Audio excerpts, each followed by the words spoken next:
इति माहेश्वराणि सूत्राणि अनादि संज्ञार्थानि। हो गया, ये बात समझ में आ गई। इति का अर्थ क्या है? क्यों है ईमानी? क्योंकि उद्देश्य दल प्रविष्ट है। तो ये कहे उद्देश्य दल प्रविष्ट निपात इति इदमर्थक होता है। विधेय दल प्रविष्ट निपात इति समाप्ति का घटक होता है कि नहीं?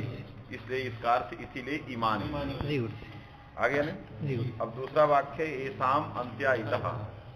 एसाम मने चतुर्दश सूत्र्याम है कि नहीं?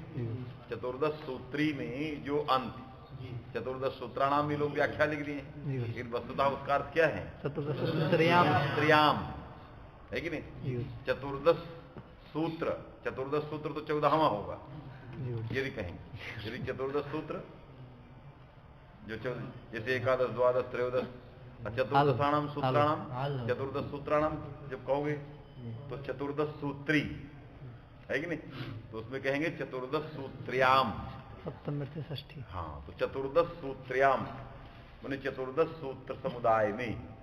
अब अर्थ होगा चतुर्दश सूत्र समुदाय, बात में कि नहीं? इसलिए चतुर्दश सूत्र समुदाय में अंत्या, अंत्या माने अंते भवः, अंत में होने वाले। दिगादि दो यत है, अंते भवः अंत्य, दिगादि गण में अंत का पाठ है, इससे यत प्रत्यय हो गया, इससे अंत बन गया अंत्य। तो चतुर्दश सूत्री में जो अंत है कि नहीं? अंत वर्ण वो क्या होते हैं? इत संज्ञ माने इत पद प्रयोज्या। इत संज्ञ का माने ये उसका पंक्ति का अर्थ हो गया। चतुर्दश सूत्री सूत्र समुदाय के अंतर्गत जो अंत वर्ण है, अंत में होने वाले अंत हैं, वो इत संज्ञक माने इत शब्द से जाने जाते हैं। उनका नामित हो गया। तो इत पद से प्रयोज्य है वो। जहां इत लिखा रहेगा वहां ये आ जाएंगे, है कि नहीं? जहां इत रहेगा वहां क्या आएगा? ये आ जाएगा। तो इत संज्ञ का माने इत पद। जैसे कहते हो ना कि कृष्ण कत्व में आई आ गया, आई आ गया, तो आई माने क्या हो गया? ये वृद्धि आ गया। तो ये आई पद से नहीं आया है, किससे आया? वृद्धि पद। इसको कहेंगे वृद्धि पद प्रयोज्य, है कि नहीं? उसको कहेंगे इत पद प्रयोज्य। फिर तीसरा वाक्य है लण सूत्रे अकार। बताई दिए कि ये एसामंत्यायितः से गतार्थ नहीं है। क्यों? अंत तो हो सकता है। यदि कोई प्रत्याहार विशेष बनाओगे, रा प्रत्याहार, तो रा प्रत्याहार कहां से कहां तक? हाइब्रिड के रा से लेकर ला के आ तक, तो एक समुदाय बन गया। कौन समुदाय? रा ला आ, ये समुदाय। इस समुदाय का अंत कौन है? आ। अंत हो गया। तो ये सामंत्यायितः ये काम चल जाए, लेकिन नहीं होगा। क्यों? हल भी होना चाहिए, अंत के साथ साथ हल होना चाहिए। तो अंत रहेगा, हल रहेगा, तभी इत संज्ञा हो सकती है। आया कि नहीं? इसलिए इसके लिए अलग वाक्य कहा, क्योंकि वो हलंतिम सूत्र से गतार्थ नहीं है। क्योंकि एसामंत्यायितः पहला वाक्य किसके लिए है? हलंतिम सूत्र के प्रतिज्ञा वाक्य। दूसरा वाक्य जो प्रतिज्ञा उपदेशे अजन्मासिक के लिए। तो कहा कि लण सूत्र के मध्य में जो अकार, ला लण में ला में आ, ला और आ के बीच में जो आकार है, वो आकार क्या है? अनुनासिक है। आकार क्या है? माने जितने आकार थे, हाइब्रिड में भी था, हा या व सम्य आकार था, है कि नहीं? इस आकार में समस्त आकारों की अपेक्षा दीक्षित जी ने वैलक्षण्य बता रहा है। नहीं तो सामान्य वाक्य हकार आदि सुअकारा उच्चारणार्थ। अरे हकार समीपवर्ती जितने आकार हैं हकार आदि में, माने हकार के समीप में पढ़े गए जितने आकार, हा का आ, या का आ, जितने आकार उच्चारणार्थक हैं, उनका कोई प्रयोजन है ही नहीं। इसके लिए एक अर्थ कहा कि ये आकार उससे अभिन्न है, ये अनुनासिक है, शेष अनुनासिक नहीं है, ये अनुनासिक है। अनुनासिक होने से ये उपदेशे जन्नासिक सी संज्ञा होगी, है कि नहीं? इसलिए लण सूत्रे अकारस्थ में चकार लगाया कि लण सूत्र का जो आकार है वो भी इत संज्ञक होता है कि नहीं? अर्थात अनुनासिक रहेगा तो उपदेशे अजनुनासिक इत, है कि नहीं? उपदेश ही है। तो उपदेश में वर्तमान जो अनुनासिक विशिष्ट अच ला में आ, उसकी संज्ञा होगी, इत संज्ञा हो गई तो आदिरंतेन सहिता से एक प्रत्याहार बन गया। कौन प्रत्याहार? रा प्रत्याहार, है कि नहीं? और रा प्रत्याहार में कितने अक्षर आए? रा और ला। जैसे उड़न रपरा में रा है वो प्रत्याहार है, तो उसमें क्या कितने अक्षर आएंगे? 2 अक्षर, रा ला। तो रा को मानकर कृष्णर्धी, अल्लाह को मानकर तवलकार। इसके लिए ये सब प्रयास इन्होंने किया। और जो दीक्षित के उत्तरवर्ती आचार्य हैं वो इसके अनुनासिक को प्रमाण नहीं मानते। वो कहते हैं जितने आकार हैं वो एक तरह के हैं, बीच में अलग से कैसे आ जाएगा? जब हम हैवरट से देखे कि हा का आ, या का आ कोई अनुनासिक नहीं था, है कि नहीं? केवल उच्चारणार्थक थे, और उच्चारणार्थक वर्णों की संज्ञा लोप के बिना निवृत्ति हो जाती है। जो उच्चारणार्थक वर्ण होते हैं उनको संज्ञा लोप नहीं करना पड़ता, उसके बिना ही निवृत्ति हो जाती है। तो इसके लिए आपको संज्ञा करना पड़ गया। तो ये भी अनुनासिक नहीं है कि नहीं? जिस अन्य आकार जैसे हैं वैसे ये भी उसी में पढ़ा गया, तो उसके अनुनासिकत्व में कोई प्रमाण नहीं है। इसलिए अन्य आचार्य कह देते हैं कि इसका अनुनासिकत्व अप्रामाणिक है कि नहीं? आकार से अनुनासिकत्व अप्रामाणिक, आकार का अनुनासिकत्व अप्रामाणिक। तो जब अनुनासिक नहीं तो इस संज्ञा की कथा ही नहीं, समझ में कि नहीं? माने उसमें अनुनासिकत्व धर्म नहीं है, शुद्ध आकार है और उच्चारणार्थक है, इस संज्ञा लोप के बिना चला जाता है। इसलिए रा प्रत्याहार नाम की कोई वस्तु नहीं है। तो यदि आपको तवलकार बनाना होगा तो कहा यदि बनता हो तब, यदि बनता होगा तो उपाय करेंगे। पहले ये तो जोड़ तोड़ के लगाया गया, क्या है? तव दृकारा किसी तरह से जोड़ तोड़ के लगाए। जितने आपके उदाहरण माने एचो अवायावा को छोड़ करके जो इसमें उदाहरण आ रहे थे वो प्रायः समाज से ही घटित आ रहे थे। जैसे शुद्ध पास्या मध्वरी जितने लगभग आ रहे थे, है कि नहीं? कृष्णार्धी भी स्वयं समास का था, कृष्ण की रिद्धि। लेकिन इसका उदाहरण आ गया तव षष्ठी है, अद्रिकारा प्रथमा है। वास्तव में कि नहीं? तुम्हारा अद्रिकार, अरे कोई दुकान धरे कि हमारा अद्रिकार? तो एक तो जोड़ तोड़ के बनाया इन्होंने। इस तरह का कोई प्रामाणिक प्रयोग नहीं था। यदि ऐसा कोई आता है प्रामाणिक प्रयोग तो हम रपरा की जगह एक वाक्य और पढ़ेंगे उसमें, उरण रपरा, अब आगे जोड़ेंगे लपरा, है कि नहीं? पढ़ेंगे उरण रपरा लपरश्च पठिष्यामि। यदि मिलेगा तो, और नहीं मिलेगा कोई जरूरत नहीं, है कि नहीं? कोई प्रमाणिक प्रयोग, ऐसे तो बहुत सारे उदाहरण कुछ भी बनाए जा सकते हैं। प्रमाणिक ऐसा प्रयोग हो जो किसी आचार जो लगता हो कि वास्तव में प्रयोग है, जैसे हरे विष्णवे नायका, ये सब एक पद में है। हरे विष्णवे नायका ये क्या है? एक पद। तो जितने आपके उदाहरण मिले हैं 2 पद के बहुत कम है। कृष्ण एकत्वम, गंगा हुआ, सब 1 पद के उदाहरण। वास्तव में कि नहीं? एक यही उससे विलक्षण मिल गया जो तव और लृकारा 2 पद का उदाहरण हो, इधर षष्ठी उधर प्रथम। वास्तव में कि नहीं? तो इसलिए अब तो ये यदि संहिता अविवक्षित हो जाए, यहां वाक्य हो गया है, तो यदि अविवक्षित हो गई तो ये भी बनेगा तव लृकारा और तवलकारा। अब 2 वाक्य बनेंगे क्योंकि ये वाक्य है।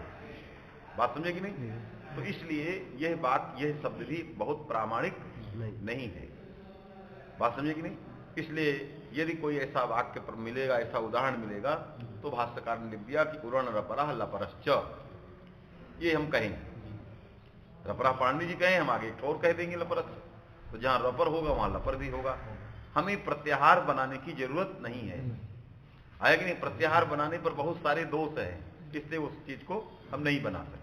इसलिए लड़सूत्र अकारस, ये भी जो पंक्ति है, यह दीक्षित जी की भी पूर्वाचार्यों के द्वारा जो कुछ विचार किया गया उसके अनुसार लिखा। कैयट ने उस पर विचार किया, कैयट जो है विचार किया। कैयट ने कहा कि नहीं, जो है ये रा प्रत्याहार होता है, तो उसके अनुसार जो है इन्होंने भी उसको लिख दिया कि लड़सूत्र। इसलिए टीकाकार प्राय लिख देते हैं कैयट सम्मत रा प्रत्याहार सिद्ध्यर्थम इत्यतः लड़सूत्र आकार, ये लिख देते हैं कहीं कहीं टिप्पणियों में।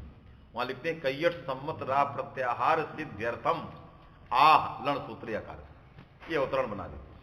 तो उसमें कैयट सम्मत लिख दिया, इसका मतलब और का सम्मति नहीं है उसमें।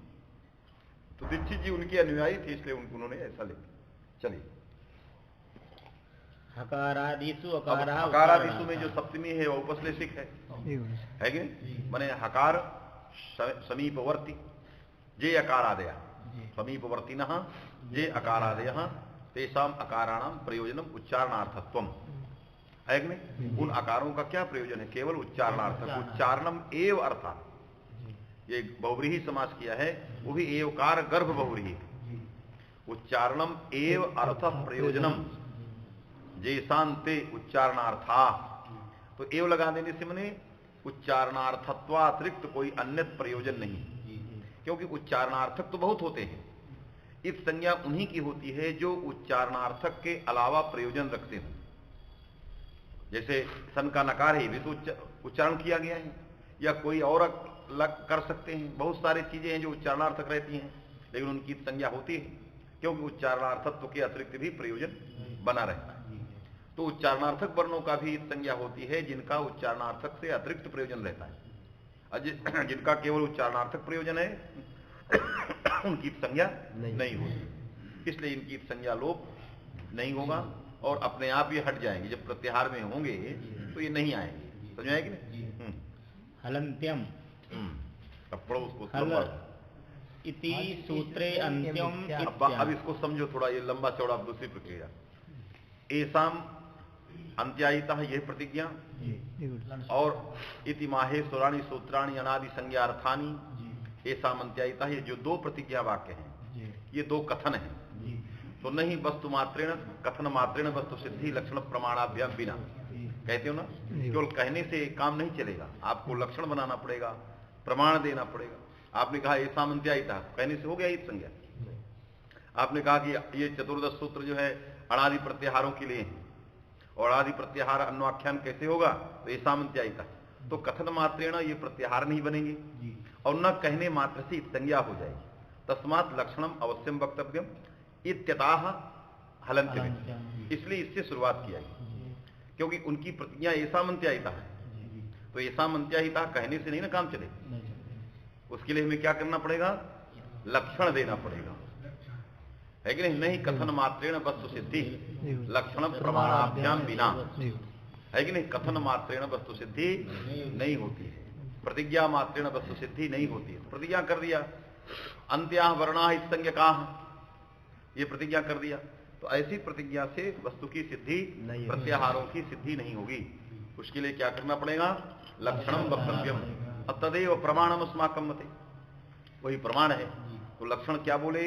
हलन्त्यम, है कि नहीं? अब ये हलन्त्यम सूत्र की जो व्याख्या इन्होंने किया कि हलिति सूत्रे लिख दिया है, हलिति सूत्रे अंत्यम, है कि नहीं? इत्यता। अब ये कैसे ज्ञात हो गया कि हल का ये सूत्र अर्थ है कि नहीं?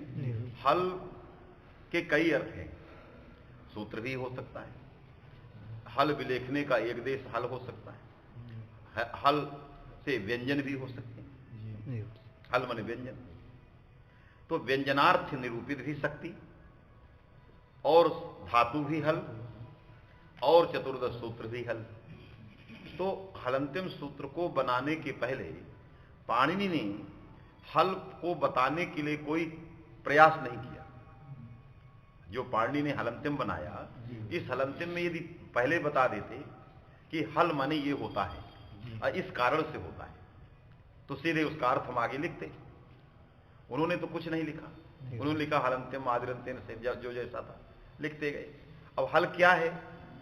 तो यदि कहो कि व्यंजन है, हल माने व्यंजन, अर्थात व्यंजनार्थ निरूपित शक्ति वहां है। हल शब्द जो है क्या बताएगा? व्यंजनों को बताएगा। तो हल व्यंजन को बताएगा, इसको बताने के लिए आपको क्या चाहिए? शक्ति ज्ञान चाहिए। अरे आपने कहा कि घट का क्या अर्थ है, तो व्यवहार से आपने जाना कि घट माने ये होता है, जाना ना व्यवहार से। दुनिया का व्यवहार आपने देखा, घड़े देखा, घटा माने ये सब व्यवहार देखा, उस व्यवहार से आपको घटपद का अर्थ ज्ञान हुआ, है कि नहीं? तो व्यवहार आपने शक्ति ज्ञान किया, और शक्ति ज्ञान से उस अर्थ की उपस्थिति हुई। क्योंकि शाब्दबोध में किसी का बोध करोगे, किसी वाक्य से बोध करोगे, उस बोध में क्या चाहिए? पद ज्ञान चाहिए, पदों की जानकारी चाहिए, और उन पदों के अंदर रहने वाली वृत्ति का ज्ञान चाहिए, है कि नहीं? ये समझ रहे हो कि नहीं?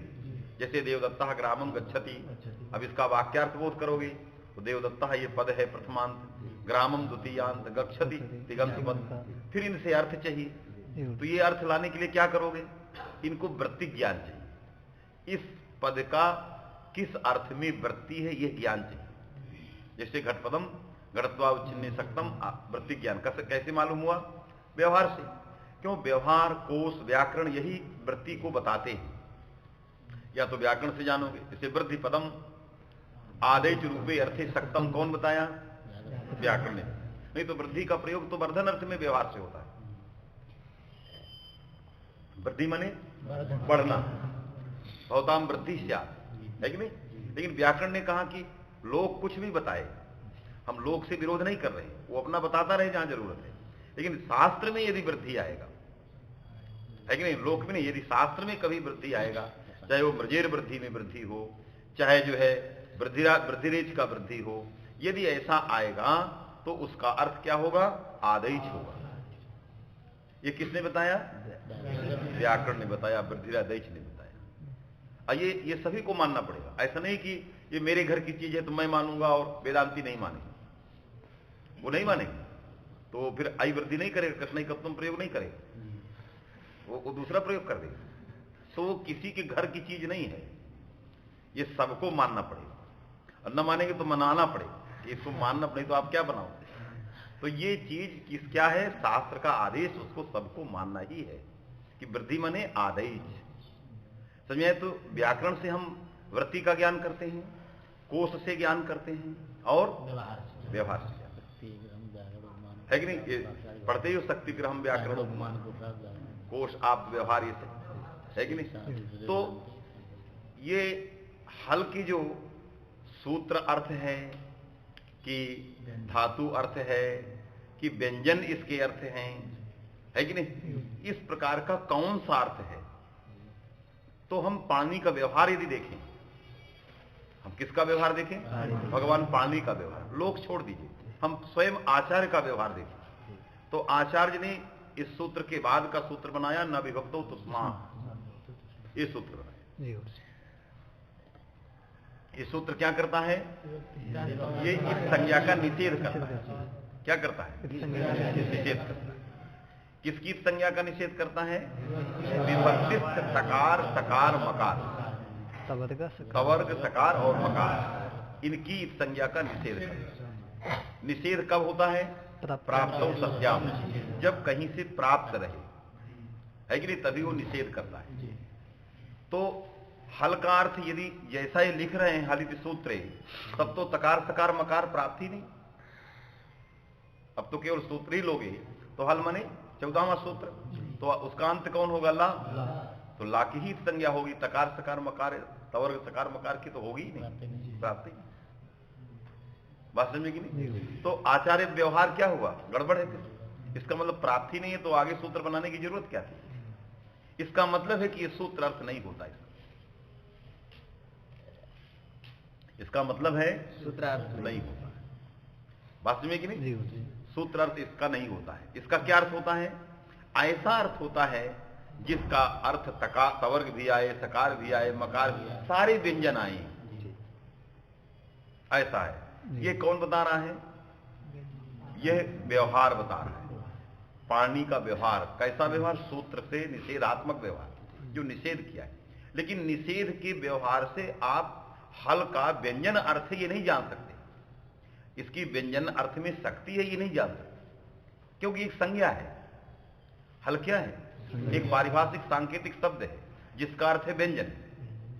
लेकिन इस संज्ञा को कोई सूत्र बताएगा ना कि इसका व्यंजन संज्ञा, हल संज्ञा है व्यंजनों की। जैसे हमने बताया कि आदेश की वृद्धि संज्ञा है, समझ में आया कि नहीं? तभी तो आप ले जाने की वृद्धि माने आदेश। गुण जो है अदेंग की गुण संज्ञा, तभी तो जाने गुण माने अदेंग। तो हल माने व्यंजन, व्यंजनों की हल संज्ञा है, ये बताने वाला कोई होगा तभी तो जानोगे हल माने व्यंजन। क्योंकि लोक में, दुनिया में हल का अर्थ व्यंजन व्यवहार में नहीं है। यदि ये सारी शास्त्र की प्रक्रिया छोड़ दी जाए, केवल व्यवहार को लिया जाए, तो कभी भी हल को व्यंजन के रूप में व्यवहार नहीं किया गया। व्यंजन के रूप में लोग क्या व्यवहार करता है? वर्णों को व्यवहार करता है, का, खा, गा, हा, या ये वर्ण व्यवहार करता है, हल व्यवहार नहीं करता। तो व्यवहारार्थ शक्ति ज्ञान नहीं कर सकते कि हल माने व्यंजन। कोश में ऐसा है ही नहीं। आप सारी दुनिया के कोश ढूंढ जाओ, हल का अर्थ व्यंजन किसी कोश में आया हो तो कोश में भी नहीं। तो कोश से भी हम नहीं जान सकते, व्यवहार से भी नहीं जानते सकते कि हल हल संज्ञा व्यंजन की होती है, तो किससे जानेंगे? तो उसके लिए हल संज्ञा जानने के लिए हमें आदिरंतिन संहिता ही बता सकता है।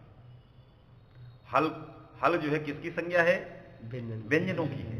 हाइब्रिड के हाथ से ला तक के ये सारे व्यंजन हैं, तो ये कौन बताएगा? ये बताए। इसका मतलब ये शुरुआत इन्होंने अच्छे नहीं किया, इन्होंने तो सीधे लिख दिया हल माने सूत्र, ये लिख दिया। पहले उसको समझना होगा ना, तो ये निश्चित हो गया कि हल व्यंजनों को बताता है। हल एक व्यंजनों की संज्ञा है, जैसे अच स्वरों की संज्ञा है। दो ही है, स्वरों के लिए अच संज्ञा है और व्यंजनों के लिए हल संज्ञा है। तो यदि हल संज्ञा है तो उस संज्ञा विधायक सूत्र ही इसकी शक्ति को बता सकता है। बात समझे कि नहीं? तो जब संज्ञा विधायक सूत्र बता सकता है तो आएगा आदिरंतेन संहिता। आदिरंतेन संहिता आएगा। उसको क्या चाहिए? अंत इत संज्ञक वर्ण चाहिए, क्योंकि अंत इत में इत के ज्ञान के बिना अंतेन इतः सह आदि ही मध्यगा नाम संज्ञा ये अर्थबोध नहीं हो सकता है कि नहीं? आप अर्थ करते हो ना, अर्थ हमको नहीं कर रहे, उसी का अन्वय कर दे रहा हूं। अंते आदिरंतेन संहिता अंतेन सह आदि ही अंतेन इता सह आदि ही मध्यगा नाम संज्ञा। आक्षेप कर ली मध्यगा, ये अर्थ है सूत्र का। ये अर्थ कैसे निकलेगा? जब आपको एक एक शब्द के अर्थ को मालूम होगा। जैसे देवदत्ता ग्रामं गच्छति में देवदत्त को भी जानते हो व्यवहार, गांव को भी जानते हो, गच्छति को, तब ना अर्थ कर लेते हो। तो हमें आदि को भी जानकारी चाहिए, अंत की भी चाहिए, इत की भी चाहिए, सह की भी चाहिए, है कि नहीं? प्रत्येक पद से अर्थों को जानकारी चाहिए, तभी उसका एक वाक्यार्थबोध माने सूत्रार्थबोध हो सकता है। और जब तक सूत्रार्थबोध नहीं होगा तब इनकी हल संज्ञा है वो नहीं बता सकते। बात समझे कि नहीं? तो उसके सूत्रार्थ बोध में हमें क्या चाहिए? आदि अंत इत सभी पदों के अर्थ चाहिए। तो आदि का व्यवहार आपने लोकम व्यवहार से जान जाएंगे, क्योंकि आदि कोई संज्ञा नहीं। आदि माने पूर्वस्मिन सत् यस्मात् परो नास्ति। अंत को भी जान लिया आपने, अंत को कि परस्मिन सत् यस्मात् परस्मिन सत् यस्मात् पूर्वो नास्ति। ये सब जानकारी सह भी अव्यय है जो यौपद्य को बता रहा है कि नहीं? ये भी व्यवहार आदि ना जान। मध्यगा नाम समुदाय से आक्षिप्त है तो मध्यक वर्ण को भी जान लोगे। आदि और अंत से घटित कोई समुदाय, उसके मध्य में जरूर कोई होगा, तो आक्षेप बुद्धिया जान जाओ। जैसे देवदत्त मोटा है तो आप जान गए कि रात्रि में खाता है कि नहीं? अरे कोई देवदत्त मोटा है, वो कहता मैं खाता ही नहीं, दिन में मैं दीवाना हूं, मैं दिन में नहीं खाता। तो हम लोग कह लेते हैं अरे रात में खा लेता हूं, है कि नहीं? तो यदि आदि और अंत किसी जगह हैं तो निश्चित एक ऐसा समुदाय है कि बीच में कुछ भी है, तो मध्यगा नाम आ गया। नहीं तो अर्थ न होता, आदि और अंत से बनता ही नहीं। यह आदि है, यह अंत है। कहते हो अयम आदि ही, ये कहते हो तो लगता है कुछ बचा हुआ है। अयम अंत्यः तो लगता है कुछ बचा है, नहीं लगता। अयम आदि माने कस्य, ये आकांक्षा बची है, किसका आदि? अयम अंत्यः कस्य, तो उस आकांक्षा को पूर्ति के लिए क्या करते हो? समुदाय से। अरे इस समुदाय का आदि है, ये इस समुदाय का अंत है। इसलिए कि वहां समुदाय सूत्र में नहीं कहा गया, लेकिन आदि और अंत कह दिया, तो आप कहोगे अयम आदि है, ये आदि है, तो आपको तुरंत आकांक्षा होगी कि किसका आदि है कि नहीं? ये किसका अंत है। तो इसलिए किसका आदि किसका अंत, ये इस प्रकार की नैरंतर्यण आकांक्षा बनी रहती है कि नहीं? और उस आकांक्षा यही अवशिष्ट है, इसी को कहते हैं कुछ बचा है, यह आदि है। तो किसका आदि, इस प्रकार का अर्थ अभी नहीं आया, ये यही अर्थ जो है बचा हुआ है। तो ये आदि है, ये अंत है। आदि ये आद्यवयो है, ये अंत्यावयो है। ये किसका आद्यवयो है, ये किसका अंत्यावयो है? तो वहां निश्चित रूप से आद्यवयो अंत्यावयो तभी बनेंगे जब कोई अवयवी रहे। जब तक अवयवी नहीं होगा तो ये इसका आद्यवयो है, ये इसका अंत्यावयो है, ये नहीं कह सकते। तो निश्चित कोई अवयवी है, उसी अवयवी को मध्यगा नाम कहते हैं। उसी अवयवी को क्या किया? उसमें आदि को भी छोड़ा है, अंत को भी छोड़ दिया था। तो अंत को छोड़ दिया तो कोई बात नहीं, चलेगा, क्योंकि अंत इत संज्ञक प्रत्याहारों में गृहीत नहीं होती। आदि को लेना था तो उसके लिए स्वस्थ लिख दिया, मध्यगा नाम स्वस्थ। वृत्ति में लिख दिया ना, जी गुरु जी। क्योंकि मध्यगानम स्वस्थ लिख, इसीलिए लिख दिया जी गुरु जी। क्योंकि पकड़ा किसको? अवयवी। अब उस अवयवी में किसको पकड़ा?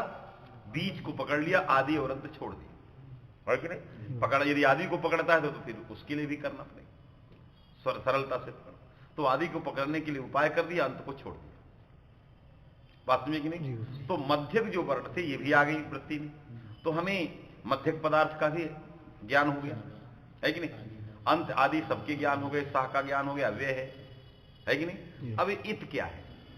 क्योंकि अंतेन इता पर अर्थ कर रहे हो, तो इत क्या है? तो इत पदार्थ, इत एक संज्ञा है। किसकी संज्ञा है? अंत्य हलों की। अंत्य हल क्या है ये कौन बताएगा? इत को कौन बताएगा? हलंत्यम। तो हलंत्यम का वाक्यार्थ वो कब होगा? जब हल ज्ञात हो, जब हल का या हल क्या है ये ज्ञान हो जाए। बात में कि नहीं? तो हल को जानने के लिए हमें क्या चाहिए? इत पदार्थ चाहिए।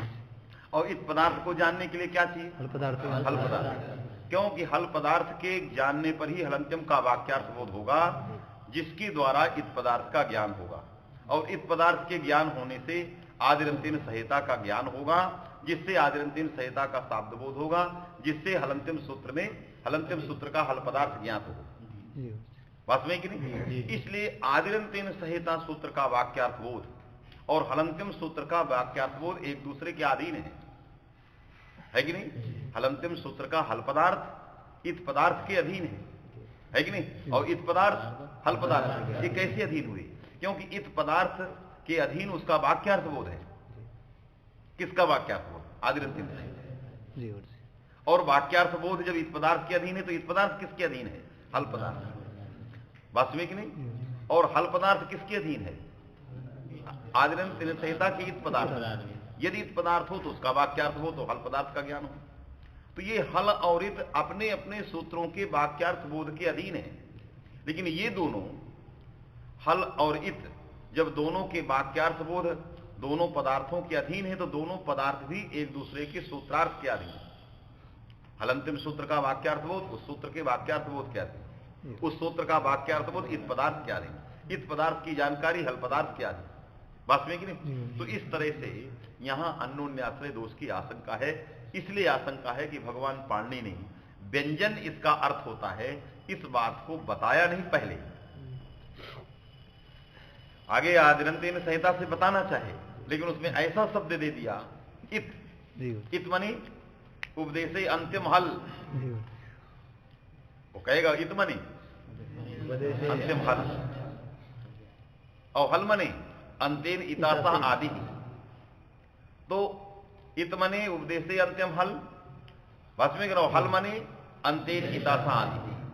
पहले उपदेशे अंतिम हल का ज्ञान हो तो अंतेन इतासा आदि का ज्ञान, जब अंतेन इतासा आदि का ज्ञान हो तो उपदेशे अंतिम हल का ज्ञान। बात समझे कि नहीं? यह अन्योन्याश्रय दोष है, जिस दोष को वारण करने के लिए इन्होंने एक प्रक्रिया बनाई, ये लिखना शुरू किया। बात समझ में आ गई? लोगों ने कहा आवृत्ति कर लेंगे। लोगों ने क्या कहा? अन्योन्याश्रय से आवृत्ति। आप घड़ा नहीं जानते हो, आप घट नहीं जानते, लोक व्यवहार में अभी बिल्कुल बालक हो, अभी नहीं जानते लोक व्यवहार में घड़ा माने क्या होता है, तो हमने कहा आवृत्ति करो, तो आप घट घट घट घट घट घट जान गए।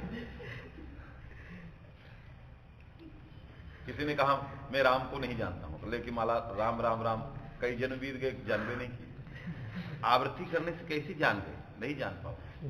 कोई चीज हमें जानकारी नहीं है तो उसके हम हलंत्यम के हल को नहीं जानते, तो हलंत्यम हलंत्यम 100 बार पढ़े, है कि नहीं? तो केवल आवृत्ति ही माध्यम उसके जानने का नहीं है, उस आवृत्ति में भी कुछ उपाय करोगे तभी जानो। जैसे राम राम राम जपने इतने से काम नहीं चलेगा, कुछ उसमें मन लगाओ। बात समझे भी? कुछ मन लगाओगे तभी उसमें वो आवृत्ति सफल होगी, और मन नहीं लगे माला फेरत जुग है कि नहीं, तो कुछ नहीं होने वाला। इसलिए केवल आवृत्ति से काम चले। आवृत्ति हम इसलिए करते हैं क्योंकि अभ्यास हो जाए, अभ्यास हो जाए, अभ्यास हो जाए, इतना अभ्यास हो जाए कि हर काम छूट करके यही आ जाए, अंत में क्या आ जाए? बस यही आए। इसलिए अभ्यास, वो केवल अंत के लिए अभ्यास किया जा रहा है। आएगा कि नहीं अभी संदेह है, केवल अभ्यास है। तो आवृत्ति से शब्द की आनपूर्वी का अभ्यास होता है बस। घट नहीं जानते, घ अ टा का अभ्यास करो। घट आवृत्ति में उच्चारण, और अर्थ का उच्चारण होता नहीं। अब आवृत्ति किस लिए कर रहे हो? अर्थ के लिए। और उच्चारण होता किसका है? शब्द का। तो आनपूर्वी का उच्चारण करते रहो। घट, हम कहते हैं घट का आवृत्ति करो, घ अ टा आ, ये अक्षरों की आवृत्ति करो। कोई मिट्टी के घड़े की थोड़ी आवृत्ति कर सकते हैं, जो उसका अर्थ है। इसलिए आवृत्ति से भी कुछ नहीं होता है। अब हम बता रहे हैं कि कैसे कैसे इन्होंने निकाला है, क्या क्या उपाय किया। तो पहले समझ गए, उसका क्रम ये है कहने का। यदि आप कहने का क्रम समझो तो ये क्रम है कि लोग कहते हैं जैसा है कि वाक्यार्थ बोध में, शाब्द बोध में पदार्थ ज्ञान और वृत्ति ज्ञान ये सब कारण है कि नहीं? वाक्यार्थ ज्ञान पद ज्ञान पदार्थोपसति वृत्ति ज्ञान च कारण, ये सारे कारण हैं। वाक्यार्थ मने शाब्दबोध, किसी सूत्र के शाब्दबोध में, उसी को शाब्दबोध कहते हैं, उसी को वाक्यार्थ बोध कहते हैं। कभी कभी आप लोगों से पूछ देंगे कि शाब्दबोध तो शब्द से होने वाले बोध को शाब्दबोध कहते हैं, केवल अकेले घट से होने वाले अर्थ को शाब्दबोध कहते हैं, लेकिन उसको वाक्यार्थ नहीं कहते, क्योंकि वाक्य से तो वाक्य होना चाहिए, केवल ये नहीं होना चाहिए, है कि नहीं? तब ये कहो कि नहीं शाब्दबोध वाक्यार्थ बोध में रूढ़ है। वो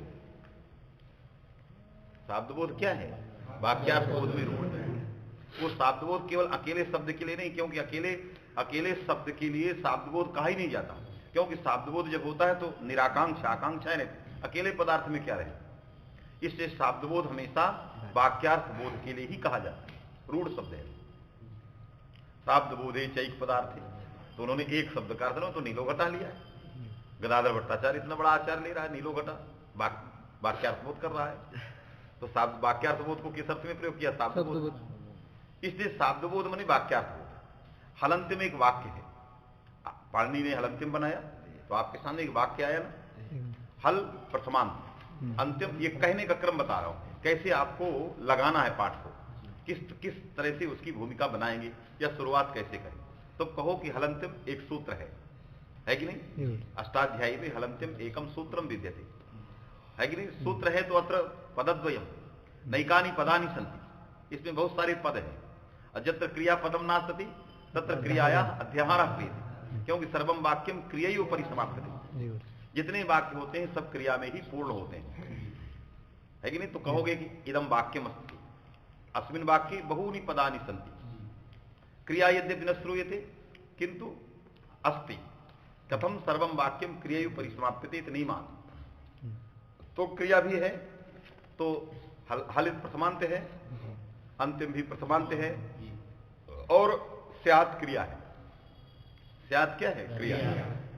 तो हलंत्यम स्यात्, ये वाक्य बनते। जैसे नीलो घटः अस्ति, हल अंत्यम स्यात्, हल प्रथमांत अंत्यम प्रथमांत, स्यात् क्रिया, ये अंतिम विशेषण है। अंतिम क्या है? विशेषण। किसके साथ रहेगा? हल के साथ। अंत्यम हल स्यात्, अभी इसमें है ही नहीं, इतना ही है हलंत्यम, तो अंत्यम हल स्यात्, है कि नहीं? अंत जो हल है वो होता है, क्या होता है? अभी आकांक्षा बनी है इस वाक्य में, तो आकांक्षा जब बनी है तो एक सिद्धांत का अवतरण कर दिया आचार्यों ने, व्याख्याकारों। कहा सूत्रे सुदृष्टम पदम सूत्रांतराद अनुवर्तनीयम, अब आगे लगा दिया पूरे व्याकरण शास्त्र का नियम है सर्वत्र, है कि नहीं? ये केवल हलंत्यम के लिए नहीं। कोई पूछेगा कि एक आध सिद्धांत सुनाइए, आपके वैयाकरण सिद्धांत में सिद्धांत लिखा है, ऐसे पूछते हैं ना। लघु सिद्धांत में कोई छोटे सिद्धांत सुना दीजिए, है कि नहीं? तब तुम फट से सुनाओ। अरे एक सिद्धांत जितना कहो उतने सिद्धांत सुनाए। सूत्रे स्वदृष्टम पदम सूत्रांताद, ये एक सिद्धांत। उपदेशाध्योच्चारण दूसरा सिद्धांत। सुनते रहो, कितने सिद्धांत। यही तो, इन्हीं सारे सिद्धांतों की तो हम कौमुदी बनाए हैं। ये सिद्धांत नहीं थे, इन सिद्धांतों को पाणिनि ने नहीं बनाया, हम सिद्धांतों बनाए हैं, हमने इनकी व्याख्या की। तो कोई पूछेगा कुछ सिद्धांत सुनाइए, तो ऐसे तमाम सारे सिद्धांत है। द्विपर्यंता नाम एवेष्टि ही, है कि नहीं? तच्चटे है, ये सब सिद्धांत ही तो।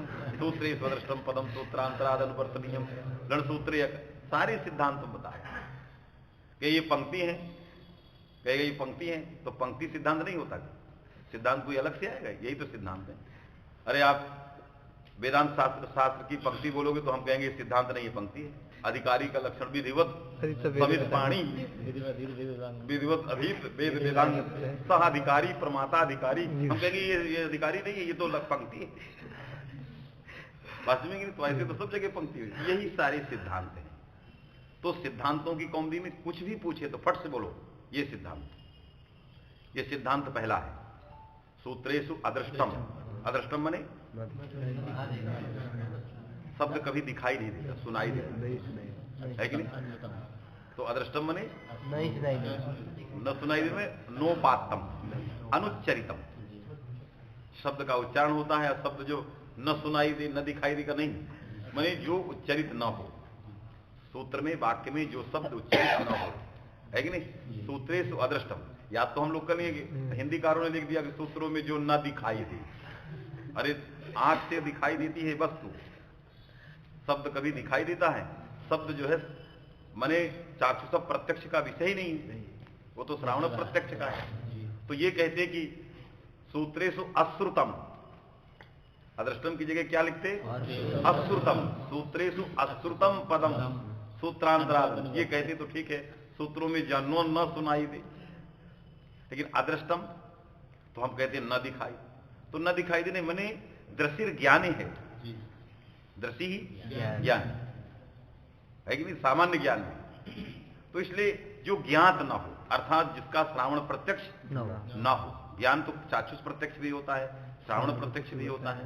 तो वहां अदृष्ट का अर्थ है अज्ञान, अर्थात किस प्रकार का ज्ञान? श्रावण प्रत्यक्ष ज्ञान, सुनाई न दे, उच्चरित न हो, है कि नहीं? तो नोपात्तम। सूत्रेषु नोपात्तम माने यत् किमपि पदम उपात्तम नास्ति तदा सूत्रांतराद अनुवर्तनीयम। तो हलन्त में कौन पद उपात्त नहीं है? उपदेश। ये नहीं ले आए तो दो और आ गए, उपदेश आ गया और इत आ गया। हल अंत्यम से आप ये पहले से थे, अब सबका अन्वय कर दीजिए। अन्वय करेंगे तो उपदेशे अंत्यम। अंत विशेषण था किसके पास गया? हल के पास। उपदेशे अंत्यम हल इत्या हो गया। यही वृत्ति है, सब जोड़ करके एक अन्वय कर दिया है, अब वृत्ति बन गई। यही वृत्ति है, कोई याद करने की जरूरत नहीं। अष्टाध्यायी के सारे सूत्रों की ऐसी लगा डालो, आप सबको वृत्ति याद है। आपको ये मालूम हो जाए अनुवृत्ति कैसे आ रही है, बस कहां से आ रही तो बन गई। क्यों? उसी के अनुसार ये नियम बना दिया है, तो वृत्ति बन गई। उपदेश से अंत्यम हल इत्या, ये वाक्य बन गया। इस वाक्यार्थ, अब इसका वाक्यार्थ बोध करना है। क्या करना है? कि हमने पहले बताया था कि बहुनी पदानि संति, है कि नहीं? तो ये पद हो गए बहुनी पदानि। हलंत्यम एकम वाक्यम अस्ति तस्मिन् वाक्ये बहुनी पदानि संति। कानि कानि पदानि? तो उपदेशे अंत्यम हल इत्या एतानि पदानि संति, है कि नहीं? अब इन पदों से उपस्थित पदार्थों का परस्पर अन्वय पूर्वक बोध करना है। पदों से उपस्थित जो पदार्थ, उन पदार्थों का परस्पर जो अन्वय, उस अन्वय के बोध को क्या कहते हैं? शाब्दबोध या वाक्यार्थ, है कि नहीं? कोई कहेगा शाब्दबोध क्या है, तो आपको बताओगे पदों से, अनेक पदों से उपस्थित पदार्थों के अन्वय को शाब्दबोध कहते हैं। अनेक पद रहेंगे तो अनेक पदों से पदार्थ आएंगे, उन पदार्थों का परस्पर जो अन्वय है, उसी अन्वय को क्या कहते हैं? शाब्दबोध, है कि नहीं? क्योंकि अन्वय पद का अर्थ नहीं है, इसलिए वो शाब्दबोध है, और उसी को अपदार्थ कहा जाता है। शाब्दबोध और पदार्थबोध में अंतर है। पदार्थ पद से आता है और शाब्दबोध वाक्य से आता है, लेकिन पदार्थों के बीच का संबंध होता है और वो किसी पद का अर्थ नहीं है, तो उसको क्या कहेंगे? संबंध को अपदार्थ कहेंगे। पद का अर्थ नहीं, अपदार्थ है। इसलिए वो शाब्दबोध, उसको अपदार्थ कहते हैं। तो लोगों को अच्छा नहीं लगता, तो हम लोग शाब्दबोध चिल्लाने लगे, क्योंकि लोगों ने कहना था, क्योंकि अपदार्थ है, अपदार्थ में अरे अपदार्थ बोल रहा है, तो गड़बड़ हो, वो शब्द गड़बड़ हो, इसलिए उसको छोड़ दिए। है वो अपदार्थ किसी पद का। तो देखो उपदेशे का अर्थ आगे आपको आएगा। उपदेश हाथ उच्चार पढ़ोगे, इसलिए उपदेशे का भी पदार्थ ज्ञान हमको है, क्योंकि उपदेश पद का क्या अर्थ है ये व्यवहार से पता लग गया है कि नहीं? व्यवहार माने व्याकरण व्यवहार से, क्योंकि उपसर्ग है, दिश धातु है, भाव में घई, ये व्याकरण बता रहा है। जैसे वृद्धि का अर्थ आदेश ने बताया वृद्धिराज, उसी तरह से उपदेश को व्याकरण के द्वारा कोशाप्त वाक्यात व्यवहार व्याकरण से पढ़ो। उपपूर्वक दिश धातु ये सबसे आगे उपदेश पदार्थ हो गए। अंत जानी गए कि अंत में मने परस्मिन सति पूर्वा यस्मात् पूर्वो नास्ति, वास्तविक नहीं, अंत भी समझ गए। और हल आया तो उपदेश अंत हल में हल को समझना है। हल क्या है? तो हल कहोगे व्यंजन। कैसे जान गए कि हल यहां व्यंजन में है? क्योंकि पाणिनि का उत्तर सूत्र बैठा है निषेध, न विभक्तो मां, ये बैठा है। यदि इसका अर्थ कुछ भी अलग कर दोगे तो वो व्यर्थ हो जाएगा। हमें ऐसा अर्थ करना चाहिए जिससे सारे व्यंजन आ जाए। तो तवर्ग सकार मकार इस संज्ञा होने लगे, निषेध करके चरितार्थ हो जाए। तो हल का अर्थ व्यंजन, ये ज्ञान नहीं हो रहा है। व्यंजन इसका अर्थ है, इसको बताने के लिए वृत्ति ज्ञान नहीं हो रहा है कि नहीं? ये तो हम जान गए कि है इसका अर्थ व्यंजन, लेकिन व्यंजन है तो उस व्यंजन को बताने के लिए जो वृत्ति ज्ञान है वो कौन बताए? क्योंकि वृत्ति का ज्ञान कौन कराते हैं? संज्ञा सूत्र। कौन कराते हैं? इसलिए संज्ञा सूत्रों का लक्षण ही है वृत्तिग्राहकत्व। संज्ञा सूत्र माने वृत्तिग्राह, जो वृत्ति को ज्ञान कराएं उसको संज्ञा सूत्र कहते हैं। तो हलपद की व्यंजन अर्थ में वृत्ति है, इसका ज्ञान कोई संज्ञा सूत्र ही करा सकता है। तो वो सूत्र कौन था? आदिरंतेन सहिता। आदिरंतेन सहिता में इत भी संज्ञा है। तो इत का वृत्ति ज्ञान किस अर्थ में है? अंत हल में है। औपदेशिक अंत हल में इत का वृत्ति ज्ञान, वो कौन कराएगा? हलंत्यम। हलंत्यम के हल का वृत्ति ज्ञान कौन कराएगा कि हल का व्यंजन अर्थ है? तो अंतेन इतासा आदि अर्थ कराएगा। इस अर्थ में बोध ही नहीं हो रहा है, क्योंकि इत ही ज्ञान नहीं। इत ज्ञान कैसे होगा? जब अंत हल का ज्ञान होगा, है कि नहीं? अंत हल का पहले ज्ञान हो तो इत का ज्ञान, और इत का पहले ज्ञान हो जिससे अंत हल का ज्ञान हो जाए। बात समझे कि नहीं? मने हल का ज्ञान हो जाए। इसलिए स्वज्ञप्त्यधीन ज्ञप्तिकत्व, स्वज्ञप्त्यधीन ज्ञप्तिकत्व है कि नहीं?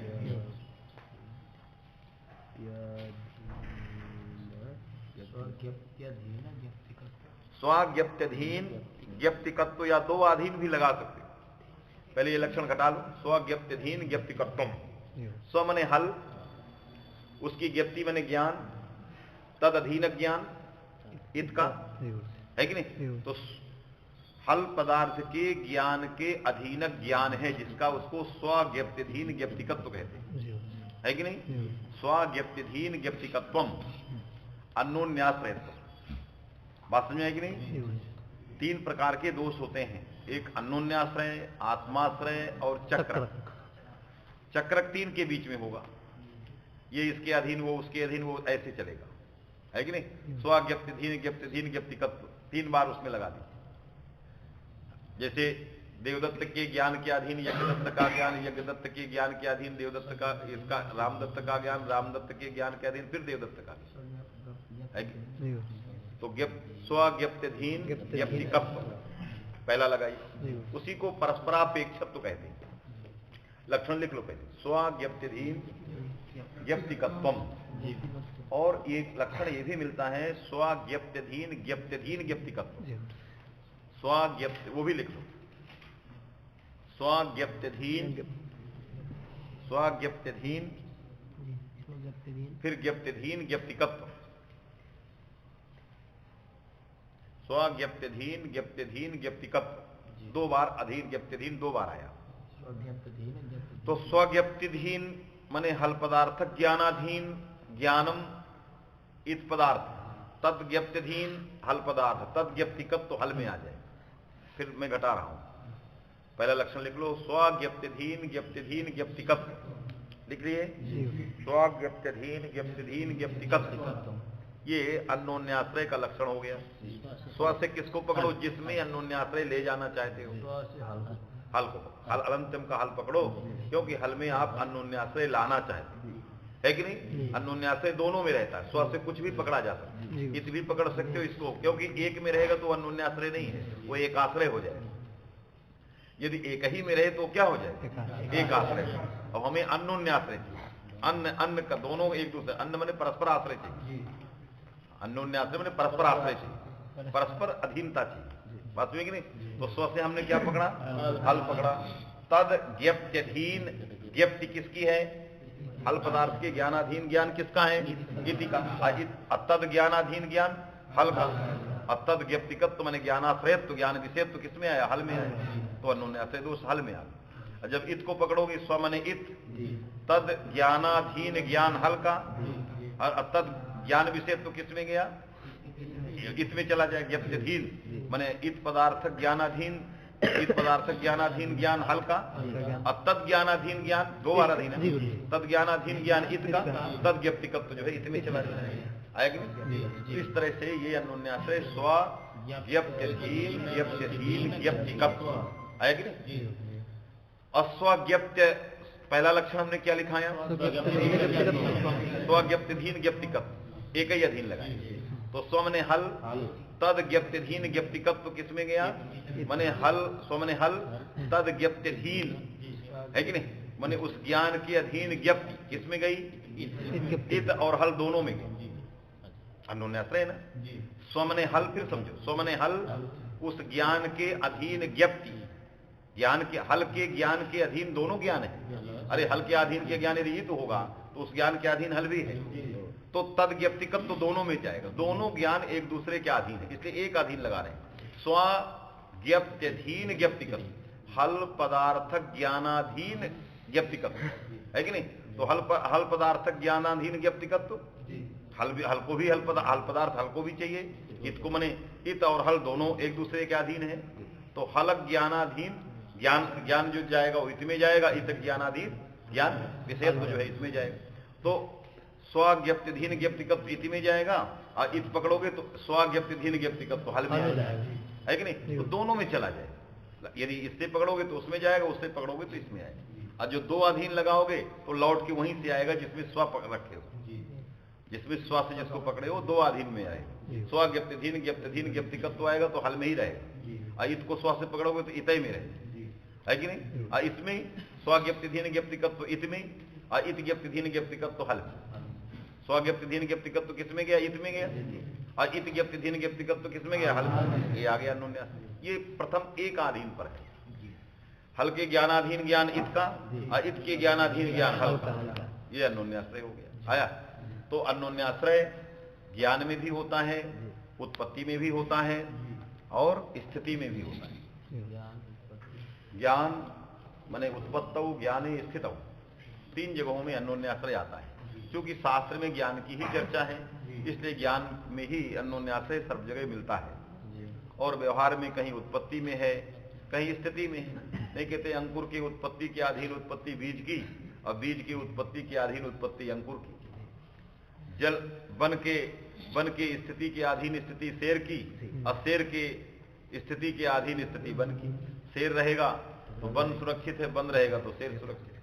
अंकुर है तो बीज होगा, यदि बीज है तो अंकुर होगा। ये उत्पत्ति और स्थिति का है कि नहीं? अंकुर की उत्पत्ति के अधीन उत्पत्ति किसकी है? बीज। एक ही अधीन देखिए लगा है। अंकुर की उत्पत्ति के अधीन उत्पत्ति किसकी हुई? बीज की। अब बीज की उत्पत्ति के अधीन उत्पत्ति माने स्वज्ञप्त्यधीन ज्ञप्तिकत्व एक ही अधीन है कि नहीं? तो अंकुर की उत्पत्ति के अधीन उत्पत्ति बीज की, अब बीज की उत्पत्ति के अधीन उत्पत्ति अंकुर, यह अन्योन्याश्रय स्वज्ञप्त्यधीन ज्ञप्तिकत्व आया कि नहीं? इसी तरह वन की स्थिति के अधीन स्थिति शेर की, और शेर की स्थिति के अधीन स्थिति वन की, ये स्थिति का अन्योन्याश्रय आया कि नहीं? तो उत्पत्तौ स्थितौ और ज्ञप्तौ, तीन जगह उत्पत्तौ स्थितौ ज्ञप्तौ। तो ज्ञप्ति का वारण करना है, उत्पत्ति में अनादि मान के वारण कर लिया, है कि नहीं? बीज और अंकुर में एक को अनादि मान लीजिए, वो उसके अधीन है ही नहीं। माने बीज जो है अनंत अनादिकाल से पड़ा है कि नहीं? वो अंकुर के अधीन नहीं। बात समझे कि नहीं? इसलिए अन्योन्याश्रय नहीं। इसी तरह वन की स्थिति में भी शेर के पहले भी वन किसी को अनादि माने, शेर को तो अनादि नहीं मान सकते। वन अनंत अनादिकाल से है, या किसी अन्य के अधीन स्थिति है उसकी। बात समझे कि नहीं? तो अन्योन्याश्रय वहां भी वारण हो जाता है। यहां अन्योन्याश्रय कैसे वारण हो? यदि हल पदार्थ ज्ञानाधीन ज्ञान इत पदार्थ का है, इत पदार्थ ज्ञानाधीन ज्ञान हल पदार्थ का है और परस्पर अन्योन्याश्रय हैं, तो कैसे वारण किया जाए? तो अन्योन्याश्रयाणी कार्याणी न प्रकल्पन्ते, है कि नहीं? भाष्यकार लिखते हैं अन्योन्याश्रय कार्य नहीं, अन्योन्याश्रित जब हो जाता है, जैसे नौ नाभि बद्ध्वा नेत्रत्राणाय भवति, नौका में नौका को बांध के खींचो दोनों तरफ से, तो किसी आदमी की रक्षा क्या करे? वो आपसे में खींच रही है। एक नाव को एक नाव में बांध दिया और एक रामनगर की तरफ कर दिया, एक इधर कर दिया, वो उधर खींच रही है, इधर खींच रही है, एक दूसरे की अधीन है वो, तो इधर त्राणाय न भवति, किसी आदमी की रक्षा के लिए वो काम नहीं करेंगे। क्यों? एक दूसरे के अधीन, उसी में खिंचाव पैदा है। उसी तरह हल पदार्थ ज्ञानाधीन ज्ञान इत पदार्थ का, इत पदार्थ ज्ञानाधीन ज्ञानम हल पदार्थ से है, तो अन्योन्याश्रय हो जाएगा, तो न हलंत्यम का वाक्यार्थ बोध होगा न आदृत्यम संहिता का ही वाक्यार्थ, है कि नहीं? जब वाक्यार्थ बोध दोनों का नहीं होगा तो संज्ञाएं माहेश्वराणी सूत्राणी अनादि संज्ञार्थानी नहीं होंगी, है कि नहीं?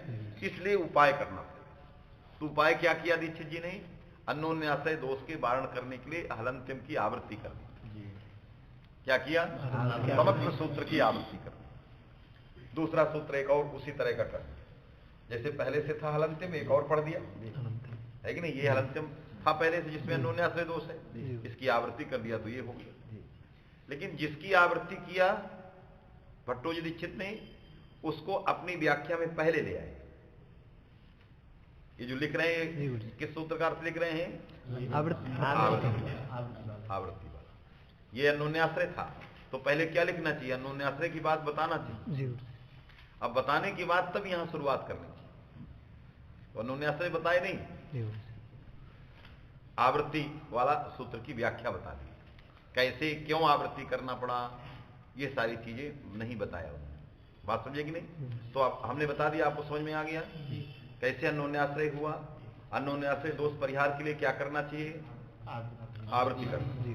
तो आवृत्ति कर दिया, अन्योन्याश्रय दोष से परिहार आए दीक्षितेन हलंत्यम सूत्र से आवृत्ति ही कृता, हलंत्यम हलंत्यम, है कि नहीं? आप जब संस्कृत में बताओगे तो उसको यही बताओगे कि अत्र उभयोर मध्ये अन्योन्याश्रय हल पदार्थ ज्ञानाधीन ज्ञान इत पदार्थस्य, इत पदार्थ ज्ञानाधीन ज्ञान हल पदार्थस्य स्वज्ञप्तिधीन ज्ञप्तिकत्व रूपस्य अन्योन्याश्रय से सत्वात् अत्र न एतस्य वाक्यार्थ बोधा न वा एतस्य वाक्यार्थ बोधा, है कि नहीं?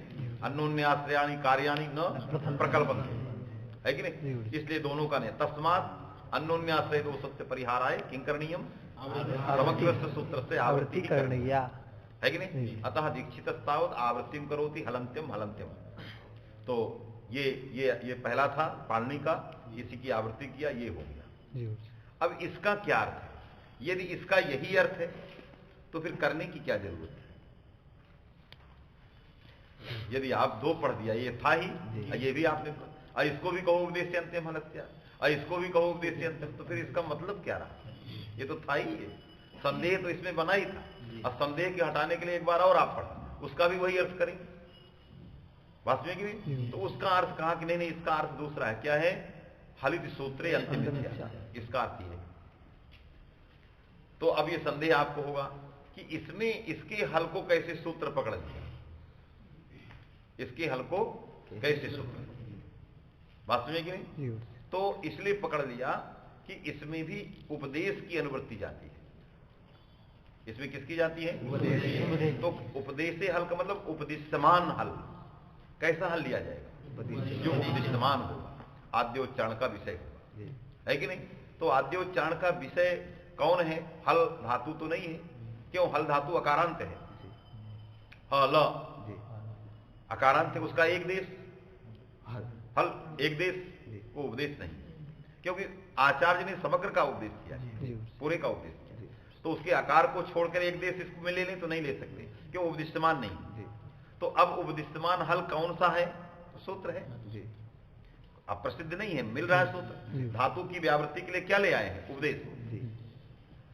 अकारांत धातु के एक देश लांत न ले लिया जाए, इसके लिए उपदेश ले आए। जब उपदेश ले आए तो अर्थ हुआ हमें हल हकारोत्तरवर्ती लकार हल ऐसा चाहिए जो उपदिष्टमान हो, जो आद्योच्चारण का विषय हो, जिसका आद्योच्चारण किया गया हो। तो अकारांत धातु का आद्योच्चारण किया गया, उसके एक देश हल का आद्योच्चारण नहीं किया गया, फिर किसका आद्योच्चारण किया गया? हल सूत्र का भी, क्योंकि व्यंजन की अभी स्थिति ही नहीं, वास्तविक नहीं, वो तो व्यंजन को बताने वाला कोई सूत्र ही हो। तो उपदिष्टमान हल जो है कहां मिलेगा? सूत्र। तो इस दृष्टि से उन्होंने लिख दिया हलित सूत्रे, है कि नहीं? तो हलित सूत्रे माने हल इत्याकारकस्य सूत्रस्य। यहां वृत्ति में ये वृत्ति बनानी चाहिए इनको, हलित सूत्र की जगह क्या?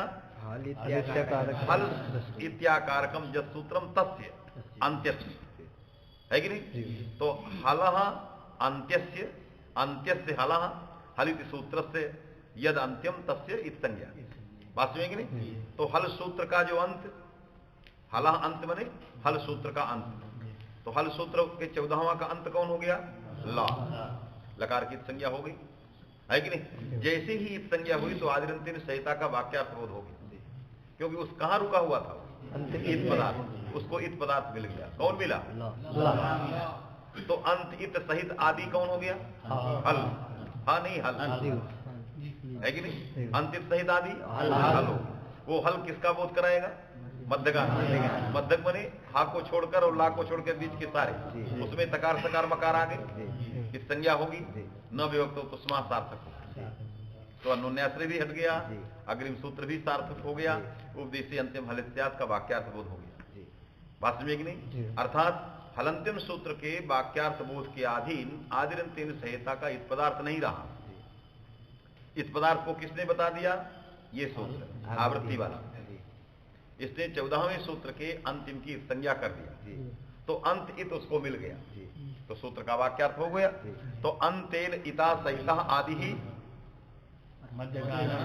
कौन हुआ? अंतेन इता सहिता आदि हल, है कि नहीं? पर बोल देते जैसे इनको अभ्यास है, हा बोल दिए। जैसे हम पूछते हैं कि अण प्रत्याहार बनाओ, कौन में अयुण की आ से लेके अणा तक, तो अणा के सहित आदि तो प्राय बोलते हैं आ, तो अणा के सहित बोल रहे हो, अणा से रहित नहीं बोल रहे। हमें भी कहे कि आप गमछे के साथ आओ और गमछा आप टांग के चले जाए,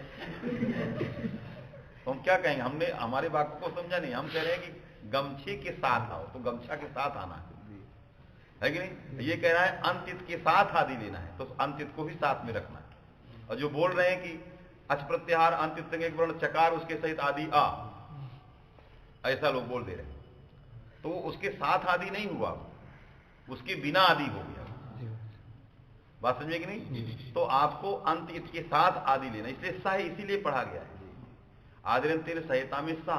यदि कहा पुत्र के साथ पुत्रेण सह पिता आगच्छति, पुत्र के साथ पिता आ रहा है और पुत्र है ही नहीं, तो कैसे बोल दोगे पुत्र के साथ? बात समझे कि नहीं? तो साथ यदि सह है तो दोनों को रहना पड़ेगा, बात समझे कि नहीं? पुत्र और पिता को साथ रहना पड़ेगा, एक साथ आगमन करना पड़ेगा। ऐसा नहीं कि पिता के 2 घंटे बाद चला है, यदि पिता चल दिया और इसके 2 घंटे बाद पुत्र चला, तो उसको पुत्रेण सह पिता आगच्छति नहीं कहते, उसको कहते हैं पुत्र आगच्छति पिता आगच्छति, बात में कि नहीं? यदि सह लग गया तो उसमें यौगपत्य होना चाहिए, एक साथ, सह का अर्थ है यौगपत्य, एक साथ होना चाहिए, है कि नहीं? तो यहां अंतेन सह आदि कह दिया, तो आदि के साथ अंत को युगपत एक साथ रहना चाहिए, ये नहीं कि 2 घंटे बाद अंत जोड़ दो, बात समझे कि नहीं? तो अंतेन इता सह आदि अंतित संज्ञक वर्ण कौन हो गया? हल्का लकार, सूत्र सूत्र का लकार, है कि नहीं? इसके साथ आदि कौन हुआ? फिर हकार हुआ। अब हकार बोल रहे हो, कह नहीं पूरा हकार, गलती नहीं है, इस तरह का दृढ़ियान संस्कार करा दिया गया, गलती इसकी नहीं है, ऐसा संस्कार बचपन से ही चला रहा है कि नहीं? अंतिम संज्ञक वर्ण उसके साथ आदि आ, प्रत्याहार अच बना रहे हो बोल रहे हो आ, प्रत्याहार हल बना रहे हो बोल रहे हो हा, तो ऐसी गलती नहीं। इस तरह का पठन पाठन की परंपरा गांव में होती है, जो देहात के ग्राम्य पाठशालाएं हैं वहां ऐसे ही पढ़ा रहे हैं, इसलिए वहां से बच्चे आ जाते हैं, और वहां ऐसे ही पढ़ा रहे हैं, वहां साथ से कोई मतलब नहीं, जो हिंदी में लिखा है वो वही करना है।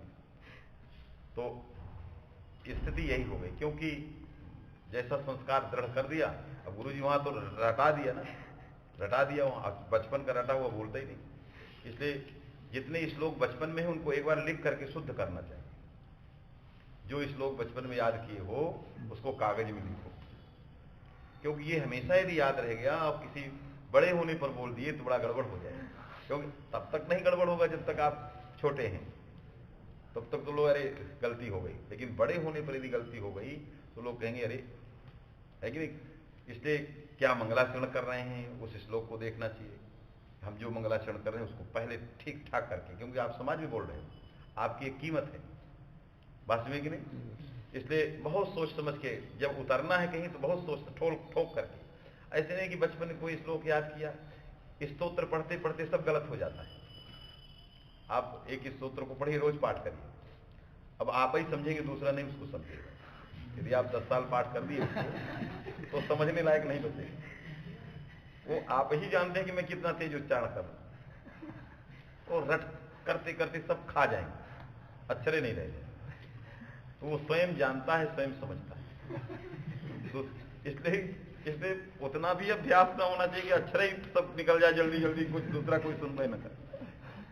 इसलिए गुरुजी हम लोग कहते थे, जैसे बोले वो हो जाए, जल्दी में हो जाए, तो कहे स्तोत्र पाठ मत करो, ऐसे बोलते, स्तोत्र मत बनाओ, स्तोत्र मत बनाओ मने तो स्पष्ट बोलो।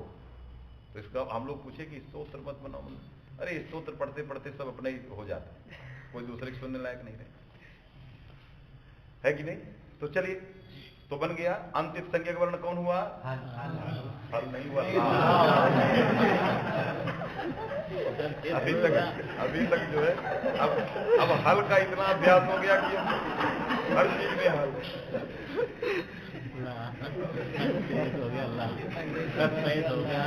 अंतिम संज्ञक वर्ण कौन हुआ? ला।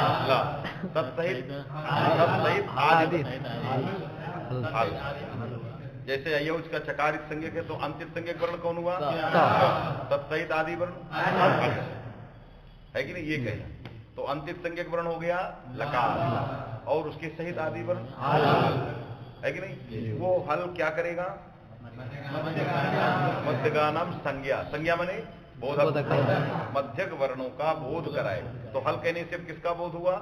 मध्यक। मध्यक कहां से शुरू होगा?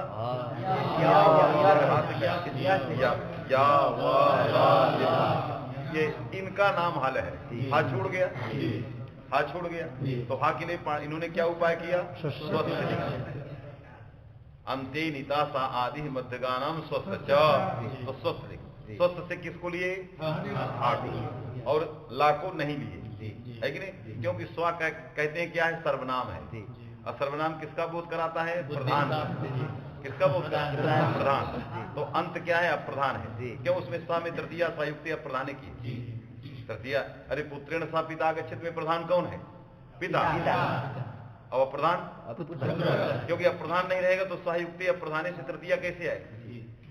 तो अंतेन सह आदि में प्रधान कौन है? आदि। और अंतेन क्या है? अप्रधान। तो स्वस्थ से कौन लिया जाएगा? प्रधान लिया जाएगा। तो हल में आदि कौन है? हा। तो स्वस्थ माने हा। तो हल किसका बोध कराया? मध्यक का और स्वस्थ माने हा। तो हल में अब कितने आए स्वस्थ को लेकर? हा, या, वा, रा, सब आ गए। तो ता भी आया, सब आए, तो सब की संज्ञा सभी व्यंजनों की। तो आइए उसके चकार की भी हुई, लिख के ककार। अब सारे जो 42 कितने बता रहे थे, द्विचत्वारी सारे संज्ञाएं बन गई। आया, अब पढ़ो क्या लिखा, बात लेना है सब एक। आदिरंतेन सहिता, एक आदमी पढ़ोगे तभी, पढ़ने के लिए एक आदमी। आदिरंतेन सहिता, अंतेनेता सहित, आदिर मध्यगानां, अंतेनेता सहित, आदिर मध्यगानां स्वस्य च संज्ञा स्यात् इति हल संज्ञायाम। इससे क्या बन गया? हल संज्ञा बन। हल संज्ञा का संगी कौन है? जिससे पूछे वही बताए। इति हल संज्ञायाम, इस तरह से हल संज्ञा बन गई, है कि नहीं। इसके संगी कौन है? जिससे पूछेंगे, बोलो तुम। जितने वर्ण आ जाएंगे सब कौन? ये कहो कि मध्यगानाम स्वस्थ, ये संगी मध्यगानाम है कि नहीं। हल संज्ञा किसकी होती है?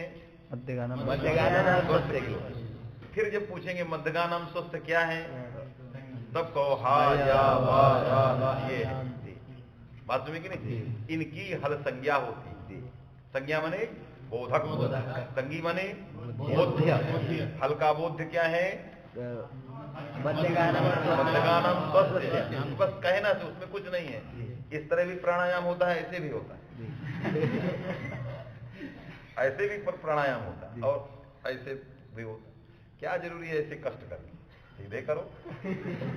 तो कहना है, चाहे ऐसे कहो चाहे वैसे कहो, कहना वही है कि नहीं। बहुत सारे लोग पूजन में ऐसे ऐसे हाथ करके ऐसे करते हैं, ऐसे हम देखे, हमको ये सब कष्ट क्यों कर रहा है। अरे भगवान के सामने चाहे जैसे करो वही सब। अब वो ऐसे कर देगा, कभी ऐसे करेगा, हम बैठे एक जगह तो ऐसे कर रहे हैं, फिर ऐसे। हमने कहा ये द्रविड़ प्राणायाम क्यों कर रहे हैं जी, अरे सीधे हाथ जोड़ो बस, बात खत्म है कि नहीं। तो उसी तरह से स्वस्थ मध्यगानम स्वस्थ, ये बोध्य, बोध्य माने संगी, और हल बोधक। अब हमें बोधक का ज्ञान हो गया, आया जब हो गया तो आदिरंतिन संहिता का भी बोध हो गया, इसका भी बोध हो गया। तो अंतेन इतासह आदि ही मध्यगानम स्वस्य इत्यर्थ ज्ञाता। हलित सूत्रे अंत्यम इत्याद इत्यपि ज्ञाता, उपदेशे अंत्यम हल इत्याद इत्यपि ज्ञाता। ये सारी चीजें ज्ञान में आ गई। उपदेशे अंत्यम हल इत्याद, ये किसके बाद आया?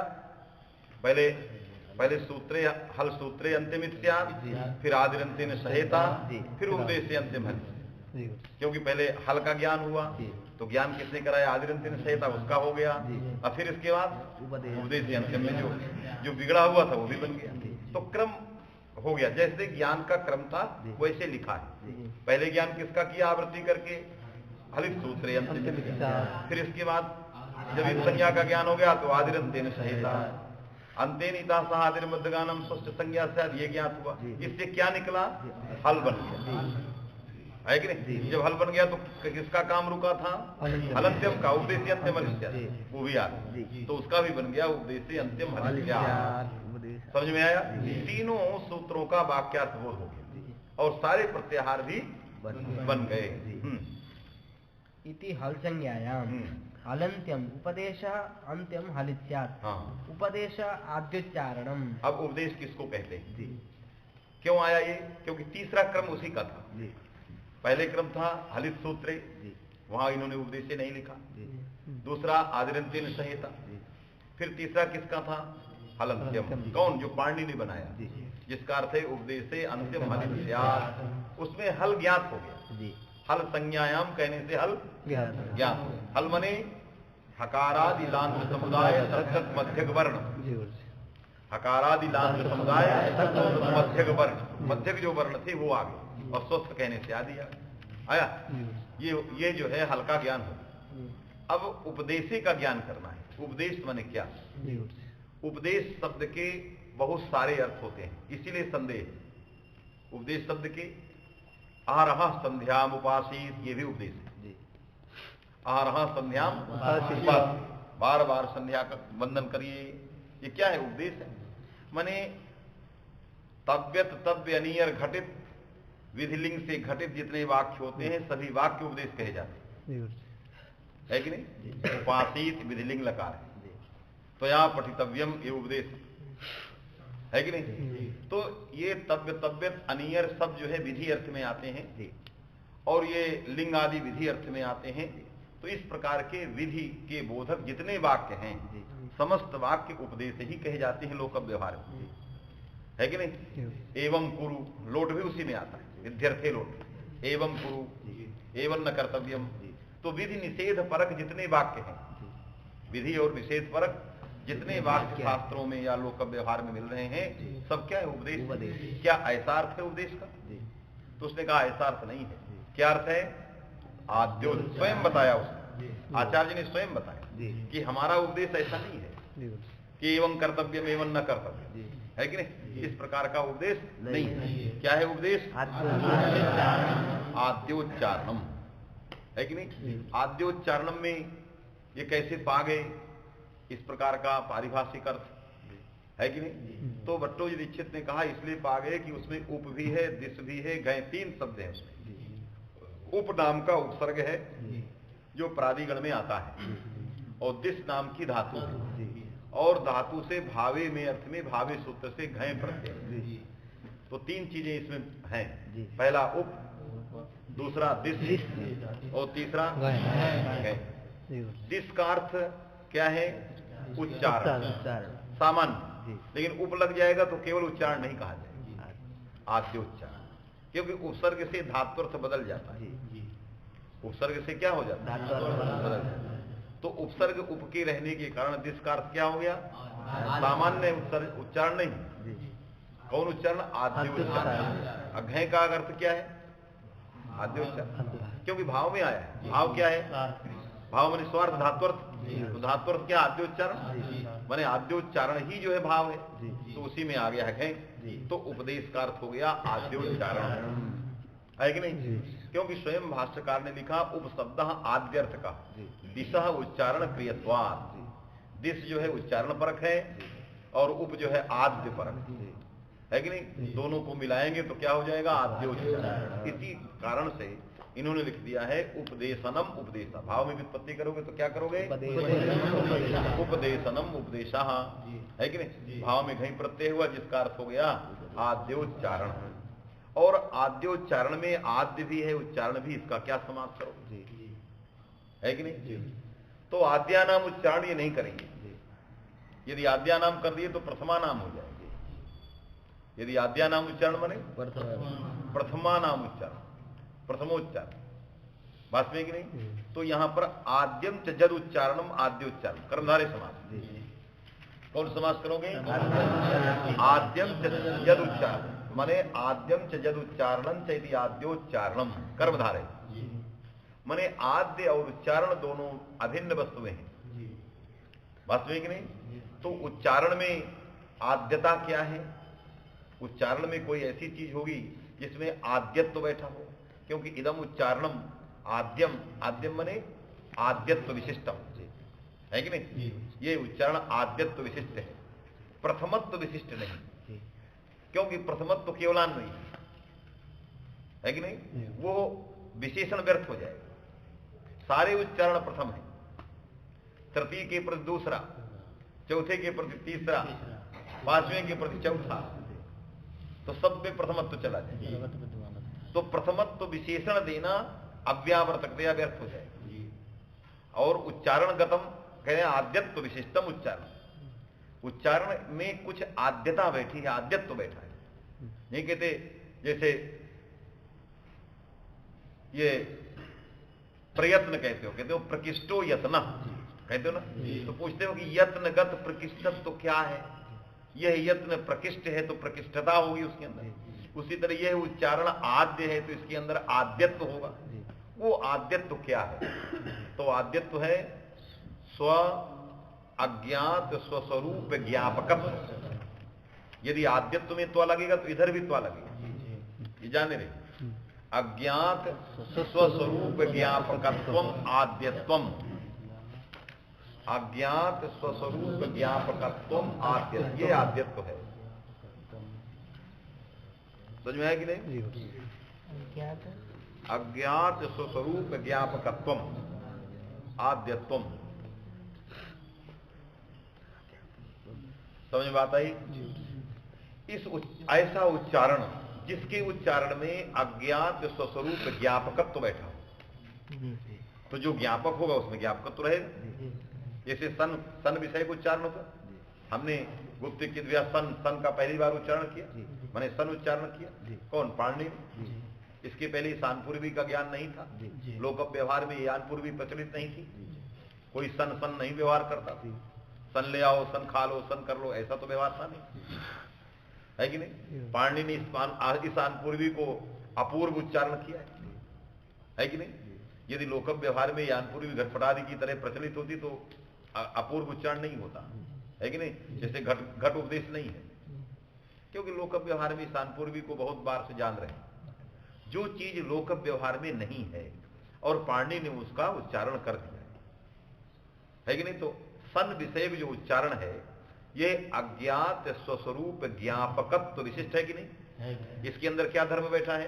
अज्ञात स्वस्वरूप ज्ञापकत्व बैठा। क्यों बैठा है?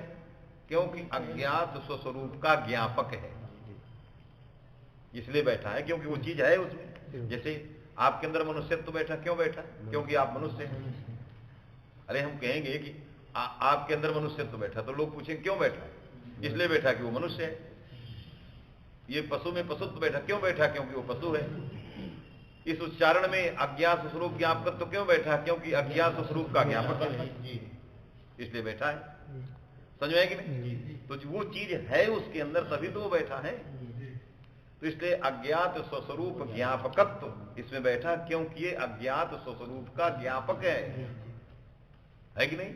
सन पाणिनि के द्वारा उच्चरित सन जो है वो अज्ञात अपनी आनपूर्वी को बता रहा है, ज्ञापक है। इसलिए इसके अंदर अज्ञात स्वस्वरूप ज्ञापकत्व है। तो अज्ञात स्वस्वरूप ज्ञापकत्व विशिष्ट सन विषयक उच्चारण हुआ, है कि नहीं? क्या हुआ? सन विषयक उच्चारण। तो ये जो उच्चारण था ये क्या है? उपदेश है। अब फिर उसमें सप्तमी लगी, उपदेश से, वैषयिक है। उस उच्चारण का जो विषय, उच्चारण का विषय कौन है? सन। उच्चारण का विषय कौन है? सन। इसलिए कहते तो उपदेश में विद्यमान, तो पढ़ते हो, तो उच्चारण का विषय कौन हो गया? सन, क्योंकि सन विषय का उच्चारण है।